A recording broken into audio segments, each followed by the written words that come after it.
With us now is Jedidiah Jenkins, Director of Ideology for Invisible Children. Good morning. Good morning. I'm happy to be here. We're pleased to have you. How do you respond to the concerns of that person who said, I worry where they will be a week from now? Well, we're just excited that it's very evident that this movie, our dream for this movie was to get 500,000 views in the year 2013.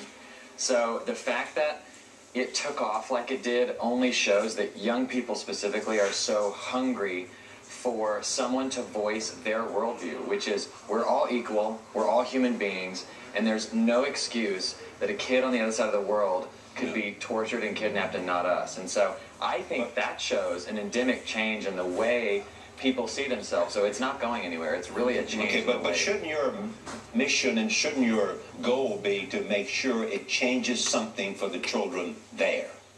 Not how many people see it. Well, absolutely. That's the point. Our goals are twofold. Our goals are to prove the universal through the specific. So the specific example is stopping the LRA and rehabilitating the region that he's terrorized for 26 years, which is a region the size of California. So there's hundreds of thousands of people that have been impacted by his brutality, and we've worked with local partners. We're very strategic with our programs on the ground.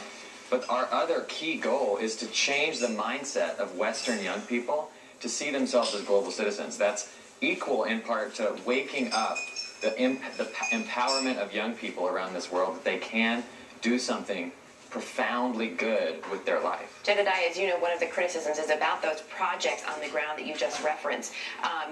What are the specific programs on the ground that are getting only about 30% of the money that you're bringing in? How are you using those funds to actually find this man? Well, the finding of KONY is really used primarily through our advocacy, because we talk with the State Department in the U.S., government, and as well as governments all around the world. They're the ones pursuing the LRA. Obviously, we don't have the capability for that. We have kids around the world have raised money to build what we call an early warning radio network. In Congo, Central African Republic, there's no communication there. So we've built radio towers so that the villages can communicate with one another so that they can protect each other from LRA attack.